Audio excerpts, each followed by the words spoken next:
ബുഖാരിയിലുള്ള ഹദീസാണോ complete സ്വീകരിക്കണം എന്ന് പറഞ്ഞ ഒരു പണ്ഡിതനെ കാണിച്ചുകൊണ്ടാ. അങ്ങനെ എന്ത് സിയോണിസം? ബുഖാരിയിലെ മുഴുവൻ ഹദീസും സ്വീകരിക്കണം എന്ന് പറഞ്ഞാൽ അത് സിയോണിസമാണ്. ഇതാണ് സാക്ഷാൽ ചേകന്നൂരിസം.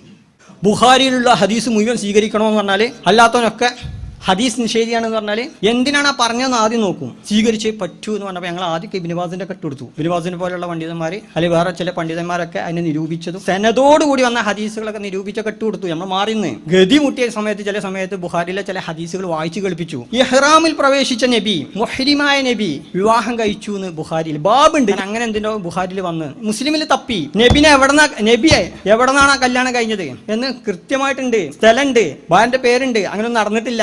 ബുഖാരിയിൽ ഉണ്ടോ വിശ്വസിച്ചോ? അങ്ങനെ എന്ത് സിയോണിസം അല്ലെങ്കിൽ അത് പറത്താൻ പറ്റുന്ന രൂപത്തിൽ നിങ്ങൾ വിചാരിച്ച ജൂതായുസം അങ്ങോട്ട് കടത്താൻ പറ്റുന്ന രൂപത്തിൽ നിങ്ങൾ അതിനെ വ്യാഖ്യാനിച്ചപ്പോൾ ചില കാര്യങ്ങളൊക്കെ തുറന്ന് പറയേണ്ടി വന്നിട്ടുണ്ട്. അപ്പോൾ ബുഖാരിയിലെ മുഴുവൻ ഹദീസും സ്വീകരിക്കണം എന്ന് പറഞ്ഞാൽ അത് സിയോണിസമാണ്.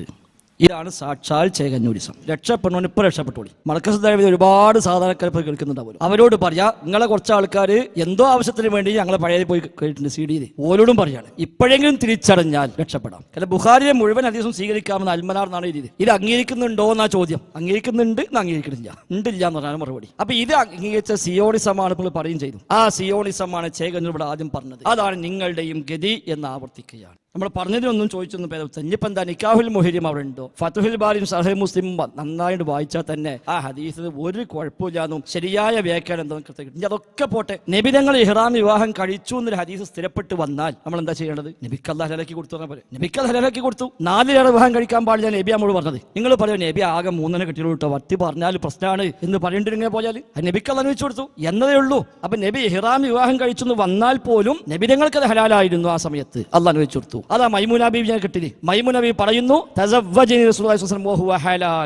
നബി എന്നെ വിവാഹം കഴിച്ചത് ഹലാലായ അവസ്ഥയിലാണ്, ഹറാമ് ചെയ്തിട്ടില്ല. അപ്പൊ നബി ഹറാമ് ചെയ്യുന്ന നമ്മളാരും വിചാരിക്കില്ല, നിങ്ങൾക്ക് തോന്നുള്ളൂ. അപ്പൊ ഹദീസ് തള്ളാൻ പോണ്ട, ഹദീസ് ഒക്കെ ശരിയാണ്. ഞങ്ങളുടെ വിശ്വാസപ്രകാരം അഹ്ലുസുന്നയുടെ നിലപാട്, മുജാഹിദ് പ്രസ്ഥാനത്തിന്റെ പഴയ നിലപാട്, ബുഖാരി മുസ്ലിമിൽ വന്നത് മുഴുവൻ സ്വഹീഹാണ്. സനദോടുകൂടി വന്നത്, സനദോടുകൂടി വന്ന എല്ലാം സ്വഹീഹാണ്. അത് ആയിക്കോട്ടെ, ഈ നിക്കാഹുൽ മുഹരിം ആയിക്കോട്ടെ, അതും ഇനി ഏതെടുത്തോളി, അതൊക്കെ സനദോടുകൂടി ബുഖാരി മുസ്ലിം വന്ന മുഴുവൻ ഹദീസും സ്വഹീഹാണ്. അത് അഹ്ലുസുന്ന അംഗീകരിച്ചു പോകുന്നതാണ്, ഇത്തിഫാഖുള്ള കാര്യമാണ്. മുജാഹിദ് പ്രസ്ഥാനവും നിങ്ങളെപ്പോലത്തെ മനുഷ്യന്മാർ വരുന്നവരെ തർക്കമില്ലാത്ത കാര്യമാണ്. ചേകന്നൂരാണ് അതിൽ ആദ്യം പ്രശ്നം ഉണ്ടാക്കിക്കൊണ്ടത്. പിന്നെ ആ വഴിയിൽ നിങ്ങൾ ഈ പറഞ്ഞ വന്നു. ഘട്ടം ഘട്ടമായി ഇങ്ങനെ ഓരോ നിശ്ചയിച്ച് അവസാനം നിങ്ങൾ വ്യക്തമായി തന്നെ തുറന്ന് സമ്മതിക്കേണ്ടി വന്നു. ബുഖാരിയിലെ മുഴുവൻ ഹദീസും സ്വഹീഹാണെന്ന് സമ്മതിച്ചാൽ അത് സിയോണിസമാണ് എന്ന ചേകന്നൂരിന്റെ ആശയം ഇവിടെ നിങ്ങൾ പച്ചക്ക് പറഞ്ഞു. അതേപോലെ സമസ്തക്കാർ പറയുന്ന അല്ലാഹുല്ലാത്തവർക്ക് അഭൗതികമായ കഴിവുണ്ട് എന്ന സമസ്തയുടെ ശിർക്കൻ വിശ്വാസം, ആ വിശ്വാസത്തിലാണ് ഇപ്പോൾ നിങ്ങളുള്ളത്. അല്ലാഹുല്ലാത്തവർക്ക് അഭൗതിക വകവെച്ച് കൊടുക്കുക വഴി നിങ്ങൾ അതിൽ എത്തിയിരിക്കുന്നു. മുജാഹിദ് പ്രസ്ഥാനം ഈ കാലം അത്രയും പഠിപ്പിച്ചത്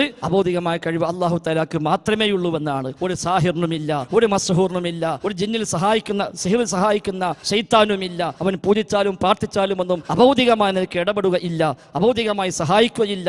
അത് ഉണ്ടെന്ന് വിശ്വസിച്ചാൽ തന്നെ ശിർക്കായി. എന്തിനാണ് സഹോദരങ്ങളെ ഇത്രയും അപകടം പിടിച്ച ഒരു ടീമിന്റെ കൂടെ പോകുന്നത് എന്നാണ് ഇത് കേൾക്കുന്ന സാധാരണക്കാരായ ആളോട് നമുക്ക് ചോദിക്കാനുള്ളത്. അതുകൊണ്ട് നിങ്ങൾക്ക് ഏറ്റവും നല്ലത് ഒന്നിൽ വ്യക്തമായി പ്രഖ്യാപിക്കുക, ഞങ്ങൾ അഹ്ലുസുന്നയല്ല, ഞങ്ങൾ മുജാഹിദ് പ്രസ്ഥാനത്തിലില്ല, ഞങ്ങൾ ഇതിൽ പോയി, ഞങ്ങൾ മറ്റൊരു ടീം ഉണ്ടാക്കി പോയിരിക്കുന്നു പ്രഖ്യാപിച്ചാൽ നിങ്ങളെ പിന്നാലെ നമ്മൾ ഉണ്ടാവില്ല. നിങ്ങൾ അഹ്ലുസുന്നയാണ് എന്ന് പറയുകയും മുജാഹിദ് പ്രസ്ഥാനത്തിന്റെ ലേബലിൽ ഇത്തിക്കണ്ണികളായി പ്രവർത്തിക്കുകയും ചെയ്യുമ്പോൾ ഇത് ശരിയല്ല എന്നും, നിങ്ങൾ ഒരു ഭാഗത്ത് സമസ്തക്കാർ പറയുന്ന ശിർക്കിനെ, അവർ തൗഹീദായി പറയുന്ന ശിർക്കിനെ നിങ്ങളും ഏറ്റെടുക്കുകയും അല്ലാഹു അല്ലാത്തവർക്ക് അബൗദികമായ കഴിവുണ്ട് എന്ന് നിങ്ങൾ ഇവിടെ പ്രചരിപ്പിക്കുകയും, മറുഭാഗത്ത് സ്വഹീഹ ഹദീസുകൾ മുഴുവൻ തള്ളിക്കളയാനും വിശുദ്ധ ഖുർആനെ പോലും ഇനി സംശയം ജനിപ്പിക്കുന്നിടത്തേക്കാണ് അടുത്ത സ്റ്റെപ്പ് നിങ്ങൾ വെക്കാനുള്ളത്. അതിനു മുമ്പ് രക്ഷപ്പെട്ടാൽ നിങ്ങൾക്ക് നന്നായി എന്ന് മാത്രമാണ് ഈ ശബ്ദം കേൾക്കുന്ന എല്ലാ മനുഷ്യന്മാരും പറയുന്നത്. ഞങ്ങളെ സംബന്ധിച്ച് അൽഹംദുലില്ലാഹ് മുജാഹിദ് പ്രസ്ഥാനം പണ്ട് അൽമനാറിൽ എഴുതിയതുപോലെ സ്വഹീഹ് ബുഖാരിയിൽ വന്ന, സ്വഹീഹ് മുസ്ലിമിൽ വന്ന മുഴുവൻ ഹദീസുകളും സ്വഹീഹായ സനദോടുകൂടി വന്ന എല്ലാ ഹദീസും സ്വഹീഹായതാണ് എന്നതിൽ ഒരു തർക്കവുമില്ല. അതിൽ നിങ്ങൾ പറയുന്ന പോലെ ഒരു പ്രശ്നവുമില്ല. ഖുർആനിൽ തെറ്റുണ്ട് എന്ന് ബുഖാരിയിൽ വന്നിട്ടില്ല. ഖിറാഅത്തുകൾ പലതുണ്ടാവാം, അതൊക്കെ അത് വ്യാഖ്യാനം വായിച്ചാൽ തന്നെ ക്ലിയർ ആവും. അവിടെ ബുഖാരി മുസ്ലിമിൽ വന്ന സനദോടുകൂടി വന്ന മുഴുവൻ ഹദീസും സ്വഹീഹാണ്, തള്ളേണ്ട ഒരു ആവശ്യവുമില്ല. ഹദീസ് നിദാന ശാസ്ത്രപ്രകാരം സ്വഹീഹ് എന്ന് പണ്ഡിതന്മാർ രേഖപ്പെടുത്തിയ ഒരു ഹദീസും അല്ലാഹുവിന്റെ തൗഫീഖ് കൊണ്ട് ഇന്നവരെ തള്ളേണ്ട ഗതികേട് സിസ്റ്റം ഓർഗനൈസേഷന് ഉണ്ടായിട്ടില്ല. ഞങ്ങൾ അസ്ലി ശരിയാണ് എന്നതുകൊണ്ടാണ്. നിങ്ങളെ സംബന്ധിച്ച് ഓരോ ദിവസവും ഓരോ ഹദീസ് പ്രശ്നമാണ്. പണ്ട് പറഞ്ഞു ബുഖാരി 60 ഹദീസ് ഞാൻ വഴീഫാക്കി എന്നാണ് സലാം സുലൈമി പറഞ്ഞത്. ഇന്നിപ്പോൾ അതല്ല. ഞാൻ ഇന്ന് പറഞ്ഞല്ലോ 200 ചില്ലാനം ഹദീസുകൾ ഹിഷാമിൽ നിന്ന് ബുഖാരി മുസ്ലിമിലുണ്ട്, അത് തള്ളിക്കോളൂ നിങ്ങളൊക്കെ. അതേപോലെ അമ്പിയാക്കളുടെ ശരീരവുമായി ബന്ധപ്പെട്ട് ചോദിച്ചു, നിങ്ങൾ പറഞ്ഞിട്ടില്ല. ഓരോന്നും അതേപോലെ കിടക്കുന്നു. ഇനിയെങ്കിലും പോയി സ്വസ്ഥമായി ഒന്ന് ആലോചിച്ച് വാശിയും വക്കളൊക്കെ വിട്ട് എന്തിനാണ് ഈ റൂട്ടിൽ പോകുന്നത് എന്നത് ആലോചിക്കുക എന്ന് മാത്രമാണ് സൂചിപ്പിക്കാനുള്ളത്.